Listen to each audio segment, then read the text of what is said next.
La riposte des 7 membres du DHKPC, acquittés hier par la Cour d'appel, les membres de ce mouvement turc d'extrême gauche accusent à leur tour. Soutenus par la Ligue des droits de l'homme, ils ciblent la loi antiterroriste, le parquet fédéral et la ministre de la Justice, Benjamin Adnet.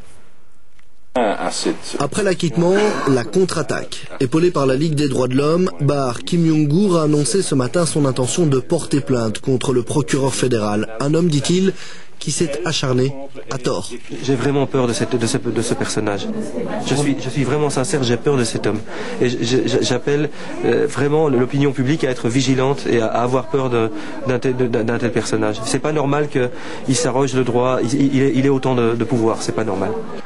Et le jeune homme, qui a passé 5 mois en prison avant d'être acquitté, en veut aussi à l'ex-ministre de la Justice. Il reproche à Laurette Onkelings d'avoir organisé son arrestation par les autorités néerlandaises, une tentative pour le faire extrader vers la Turquie. On n'extrade pas ses nationaux. Mais comme on savait qu'il allait aller en Hollande, il y a une machination qui a visé à informer les Hollandais que M. Kim Jong-un irait en Hollande pour l'arrêter et de là le livrer à la Turquie. Donc ça c'est tout à fait illégal. C'est une véritable machination.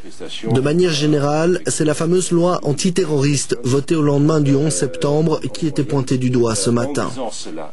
Dans son essence même, elle est liberticide et éminemment dangereuse. Dans ses définitions d'actes terroristes, de groupes terroristes, elle est tellement englobante que beaucoup d'organisations, comme un syndicat, d'associations, comme la Ligue des droits de l'homme, peuvent légitimement avoir peur de tomber sous le coup de cette législation.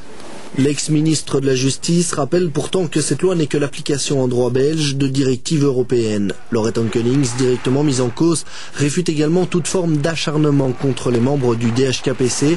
L'actuel ministre de la Justice, Jo van der Zoen, préfère lui prendre le temps d'analyser ce dossier à tête reposée. Le parquet fédéral s'est refusé à tout commentaire.